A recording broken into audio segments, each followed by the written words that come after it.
What's going on, YouTube? Today I bring you a video that took me a while to work on.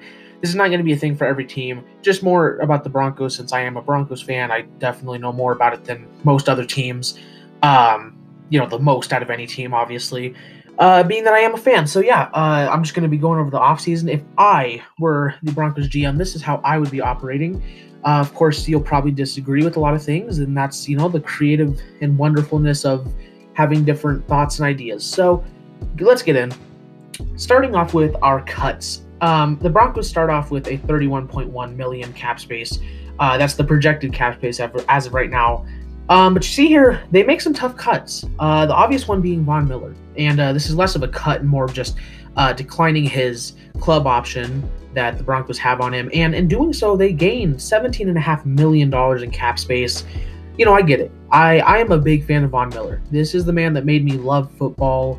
He will go down as one of the best Broncos of all time, the best defensive Bronco of all time in my mind.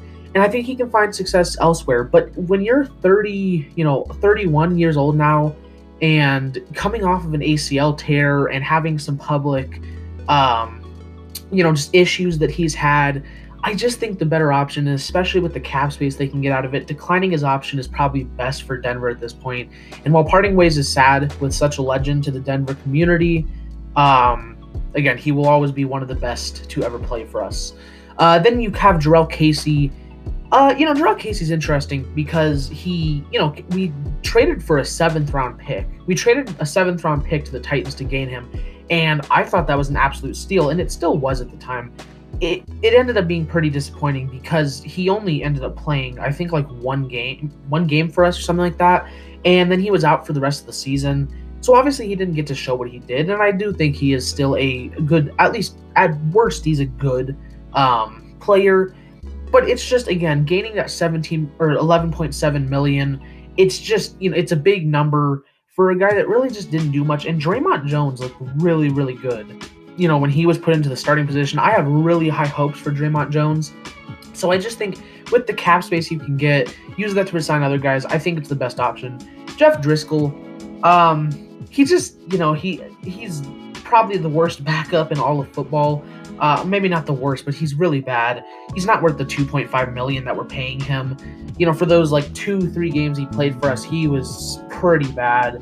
I think he's now like 0-10 as a starter. He's really bad, and so I just gained a couple $1 million. That's a small amount of money, obviously. It's a couple $1 million, but he just wasn't good, and you can get better options out there. I think signing a veteran is a better idea anyways. And then our last is Nick Vannett. Another guy that is just, you gain a nice couple $1 million out of him. He just didn't do much for Denver this season. I think there's other ways you can look in free agency or the draft or anything if you want to get guys. And Denver already has, they have 6 tight ends if you're not counting the fullbacks.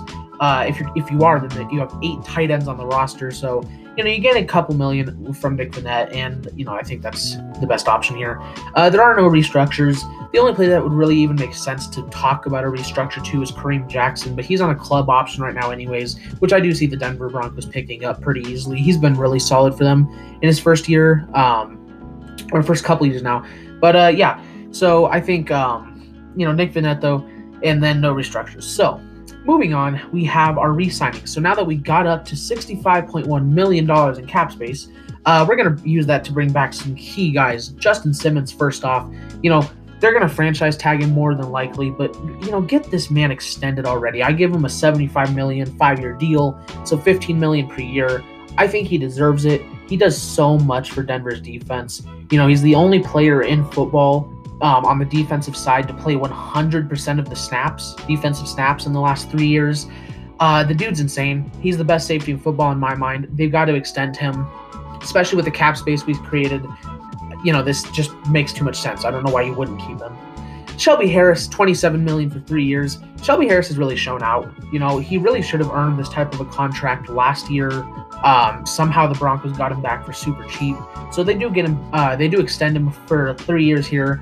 And again, he's just been a really solid player. He's probably the best pass defending linemen in the NFL when it comes to, knocking down passes. He still makes great impacts in the run game and gets to the quarterback.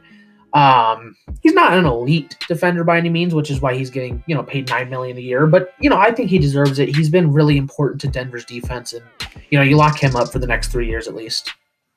Elijah Wilkinson, maybe a bit of an overpay for $3 million a year, but I think, keeping a guy like this on your roster is important. I think he's a really solid backup. So if, Juwan James does get hurt again, or for some unfortunate reason Garrett Bowles can't play, Elijah Wilkinson is a dependable backup. He's not going to be as good as your starters, obviously, but I think, it's important to have those backup guys if injuries do come. I do really like Wilkinson. I still think he has the chance to develop as well. So, yeah, I think keeping him around for at least another couple years, see what he can do, would be important. Jeremiah Atashu, he's looked really, really good. Obviously, he's the backup. So either him or Malik Reed would probably get thrust into that starting position with Von Miller cut now. But yeah, he's been really solid for the time that he's gotten to play. He really does make a difference and get back there when he has his opportunities. So, how he'll play in the as a starter could obviously be different, but I do like him. I think keeping him around for another couple of years, even if he does end up just being a backup or depth, he's a very dependable backup. He's a good rotational player, and I think he can develop if given the chance. So, and then Will Parks, they let him go. He went over to the Eagles and then re-signed him towards the end of the season, and I think they should bring him back around. I'm a big fan of Will Parks, especially with Kareem Jackson starting to get older. You don't know if injuries might come with that. Even if he's just a backup to Simmons and Jackson, Will Parks, again, is just a very dependable and really underrated safety, honestly. I think, he's probably one of the more underrated players in the NFL in terms of just what he does in his overall game. He loves to get on the run and stuff like that. So I think he's an important guy to Denver. I think they should keep him around for another couple years at least, see what he can do. Who knows? He could be the future once, Kareem Jackson starts to get that old. So, yeah, and after resigning some key guys, we're back to basically our original cap with $30.1 million. So that leaves the opportunity to get some good guys in free agency, which is where we are heading. Really quick, some more guys that I brought around that, they're not as big of names. Maybe some of you don't even know, but these are guys I'm just keeping around more on minimum contracts. They're smaller guys. But if you do know them, then that's who. Moving on, the guys let go of it. I know I just talked about free agency, but, it's important to look at this too and talk about him as well. Philip Lindsay, I do let him go. I'm a big fan of Lindsay as any. I'm a Colorado native, so is he. He just, he's never ended a season healthy. He really didn't even put up, that good of production last year, especially compared to what Melvin Gordon did. I think they'll probably slap like a tender on him, but you can put a tender on a player and not resign them, which I think is what they'll probably do. So he'll probably go around for a year in free agency, or stick around for a year in free agency, and no team's probably going to pick him up, and then he'll sign another year. But you can potentially get a pick out of him if any team really does like him that much. But I just think I don't know. He's just, again, he's never finished a season healthy. We have guys like Melvin Gordon now and Royce Freeman. So, I mean, I think they let him go. And he can find somewhere else. Same case with Tim Patrick here. This is more of a product. I really do like Tim Patrick. Again, another one of the more underrated guys on the Broncos. For him, it's just, they really don't need to keep him around. They already have some really nice, young, talented receivers. They'll probably slap a tender on him too if they do let him go. I just think he can find, he can find work and a good team elsewhere where he's not going to be sticking around as the third or fourth best receiver on the roster. And I think he can be good in the NFL. So I'd rather just let him go, find his own path. If you can get a pick out of him, great. If not, it is what it is. Deontay Spencer hasn't really been much in the receiving game. He's more been our special team, our kick returner. But especially when you have a guy like KJ Hamler on your team now, there's not much use for him, especially since he was never even of use in the receiving game before. So let him go. Jake Butt dealt with injuries for a while, and he finally made the roster healthy for once this year, and then still ended up getting hurt a few times throughout the year. He just never, he's not worth bringing back to me, so I just let him go. Calvin Anderson wasn't the most impressive tackle. I think there's younger and better prospects to work with right now, like Quinn Bailey and Darren Paulo. So yeah, just case of that. He just wasn't that good when on the field because he started one game for us at right tackle and he looked pretty bad. Of course, he hadn't started before then, but still, he didn't look the best. DeMar Dotson, I wouldn't bring him back even if he doesn't retire, but more than likely, it seems like he'll probably retire. So yeah, that's just more of a case of that. Jonathan Harris, just, depth defensive lineman that I just don't think is worth bringing back. And that's kind of the case with these last three guys as well, in Watson, Calitro, and Tolliver. Just guys I don't think are worth bringing back. So yeah, I just let them go into free agency. Now moving on, we don't have free agency yet. We have a trade. Because you probably noticed Alexander Johnson was not on that, re-signings. And that's because I think the Broncos are probably going to sign and trade him. I just think he's not really our future at linebacker. I think you can get a solid pick for him right now, and they do from the Lions with the 112 pick. He's been good. He really obviously proved himself. It's a shame that he only got to play kind of not until he was 28. Again, he's just not the future at linebacker. I think you can get a solid pick out of him right now. So they'll probably sign him to a small contract and then trade him. My trade is with the Lions, so, they have a need at linebacker, obviously. And I think he'd fit nice with the Lions, and you get a pick out of it. So that's why he was gone. Now, on to actual free agency. With that $30.1 million we still had left, we signed two guys here. Andy Dalton, first off, we give him a 2-year contract to back up Drew Lock because, I think that's probably the best decision to go here at this point. Get a backup for him, a veteran backup. And I do like Andy Dalton. I think he's a dependable backup. He didn't play the best for Dallas, obviously, but he didn't play horrible by any means. And I think he's probably going to be signed by the Broncos. The other guy, Bud Dupree. This is your replacement for Von Miller right here. They lock him up for the next 4 years.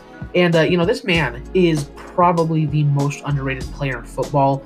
The stuff he did for the Steelers was really just not recognized because of other guys like Cameron Hayward and TJ Watt. But, this guy, pair him up with, Bradley Chubb.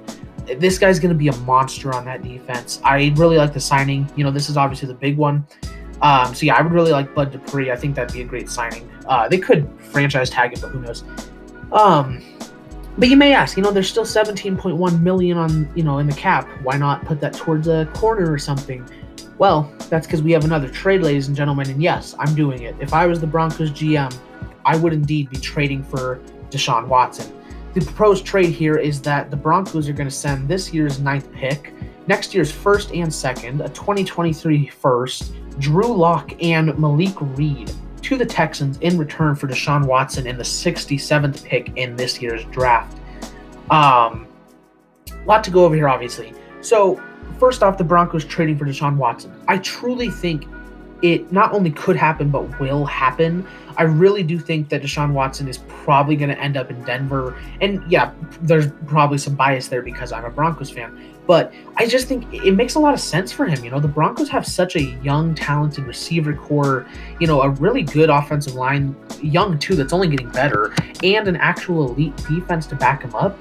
Why not come to Denver? And I think Denver's should be willing to give up, this type of capital for a player of Watson's caliber. You give the Texans their potential quarterback of the future. I don't know if Drew Lock would work out there. The picks are self-explanatory, obviously, but Malik Reed as well.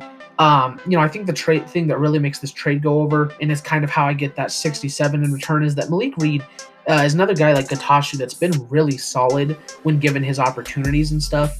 But especially I would have had him start across from Chubb, but after signing Dupree, I think trading him away is definitely not that big of a loss, especially when you have Dupree. And yeah, I think that the correct move for the Broncos is to trade for Deshaun Watson because that's putting you in instant Super Bowl competition for not only this year but the next 10 to 15 because of how young and talented the team is. I just think this trade makes a lot of sense. And I would definitely be doing this if I were the GM. I know some of you might disagree, but I would definitely be doing this. I think the trade makes sense. And we're now with a cap of $6.6 million, which is why I didn't sign anyone else. Deshaun Watson's Broncos, ladies and gentlemen. Then on to the actual draft itself. We lose that first rounder, obviously, to the Texans. But in the second round, we do end up getting a really solid corner in Asante Samuel, who somehow fell to us in the second round.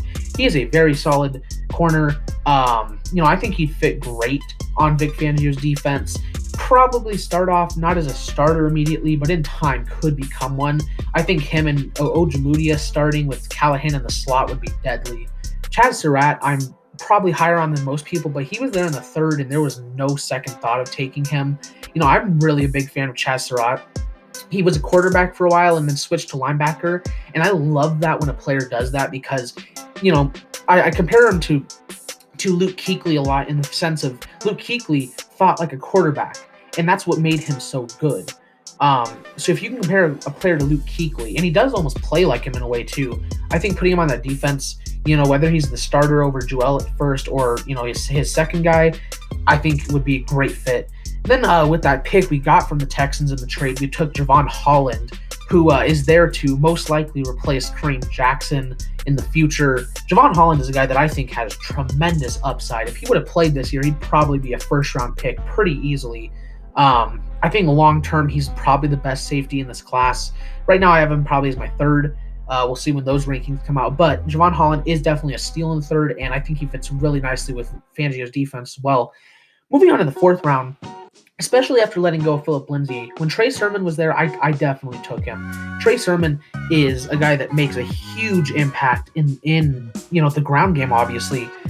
He's very powerful, but yet very speedy. He ripped apart Clemson's defense. Unfortunately, didn't get to play against Alabama, but I think, especially after letting go of Lindsay, imagine a team with Melvin Gordon, Royce Freeman, and Trey Sermon. I don't imagine they'll keep Royce Freeman around for long.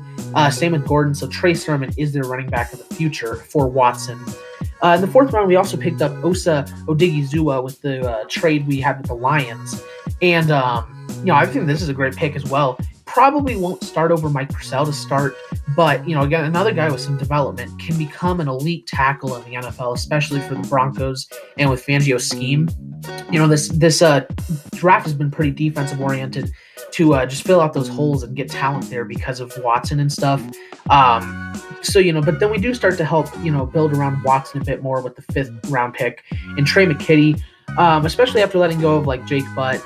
I think Trey McKitty would definitely make the roster at that point because, they have Troy Fumagalli and Austin Fort, but I don't think, they're better than Trey McKitty, who is a very solid tight end from Georgia. I think he's really solid. He'll probably be the third tight end, but even so, who knows what he could develop into, and he's a really solid tight end. Great in the block game, too.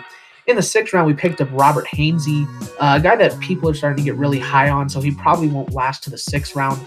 I list him as a guard here on the Broncos and stuff because he'd probably be backing up Dalton Reisner. But he has that tackle versatility as well. You have Elijah Wilkinson backing up either spot, but, some turn of events, both our starters go down. Robert Hainsey, I definitely would trust to take that position if need be, but he's also a pretty solid guard as well. Again, probably won't be here in real life, but I do really like him on this squad. In the seventh round, 3 picks, Tuf Borland definitely fell a lot after the Senior Bowl. Did not have a good Senior Bowl. Really wasn't even that well in the regular season as well. Is pretty athletic, though. He does have, the skills and the athleticism. He's just not mentally all there. He definitely has a long way to go when it comes to learning the position. But, in time, who knows what he can do in a Vic Fangio scheme. Cole Van Lennon, this guy is probably, your secondary tackle besides Wilkinson. You pick up 2 great offensive linemen here. Because even if they're depth, they're still great depth. Just in case that O-line goes down, make sure that you don't give Deshaun Watson the Deshaun Watson treatment that he's had to endure in Houston. So, they're just insuring him at this point. And then the 7th round, at that point, the draft was pretty devoid of talent. And so I kind of just went with the best guy available. Got another corner in Marco Wilson. He's been fine for Florida. Obviously not the best since he's going here in the 7th round. Likely he doesn't even get drafted, to be honest. But, I do think he can still go in the draft for sure. Just, not the best corner by any means. He's not a bad man corner. His zone is where he really stinks, though. Luckily, the Broncos run more of a man scheme, which is why they take him here. But this is the draft. And looking at our final 53-man roster, quarterback, we obviously have Deshaun Watson and Andy Dalton. That's a huge upgrade for the Broncos. If you're looking at running back, Trey Sermon does start off as running back number 3 in my mind, but can quickly become number 2 and maybe by the end of the year, number 1. Andrew Beck stays as our fullback. At receiver, not much changes. I kept Fred Brown around. So I re-signed Fred Brown, so he'll probably be that 6 guy. We have a ton of young, good receivers at wide receiver. Part of the reason I let Tim Patrick go, because if you even look at their top 4, it's really good. So, tight end, Noah Fant, Albert O, and Trey McKitty does end up making the roster as our number 3. I don't think he's better than Albert O or Noah Fant for sure at this point. But again, who knows what he could be. Tackle Cole Van Lennon does take that secondary spot, especially after letting Calvin Anderson go. Robert Hainsey does get that backup guard to Dalton Reisner. I keep Patrick Morris after they signed him to a future contract. And you see Elijah Wilkinson there, obviously, at right tackle. Then on the defense, Draymond Jones ends up starting for us with McTelvin again backing him up. Osa Odigizua does go as a backup to Mike Purcell, but again, probably could be a starter by year's end. Although, who knows? Mike Purcell does show a lot of promise. Shelby Harris, we obviously got to stick around. Then we have DeMarcus Walker there. Bud Dupree, our big free agent signing, obviously, other than Andy Dalton. After trading Malik Reed, you have Derek Tuska backing him up. I think I really liked him coming out of Wake Forest, I believe it was. He showed a lot of promise wherever it was from. I'm pretty sure it was Wake Forest. Did have a lot of promise. Definitely more developmental guy. But in the meantime, Bud Dupree is obviously the starter. Josie Jewell does become number 1, and he's secretly been really good for the Broncos, And again, another thing, though, I think Chaz Surratt can be number 1 by the end of the year. I do really like the potential he holds, but Jewell does beat him out at number 1. We see Justin Cernad. Tuff Borland also makes the roster at number 4, and then Joe Jones right there. Bradley Chubb, obviously. We kept Jeremiah Tashu around. Bryce Callahan and Michael Ojemudia remain cornerback number 1 and number 2. I think Samuel starts out as number 3 for us at the beginning of the year. But another guy that really can become that number 1 by the end of the year. I think he'll be really solid come around some time. We have Will Parks backing up Justin Simmons. And then Javon Holland there, he ends up replacing Trey Marshall, who I did sign, but obviously wouldn't make the roster. PJ Locke. So I think Javon Holland backs up Kareem Jackson there.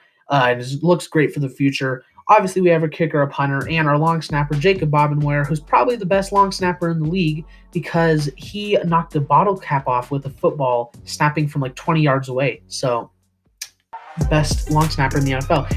That is going to be what I would do if I were the Broncos GM for the 2021 offseason. Let me know what you guys thought down below. If you liked the video, don't forget to subscribe, leave a like, comment down below. Got new videos coming out all the time, and I hope you enjoyed. I will see all you guys in the next video. Bye-bye.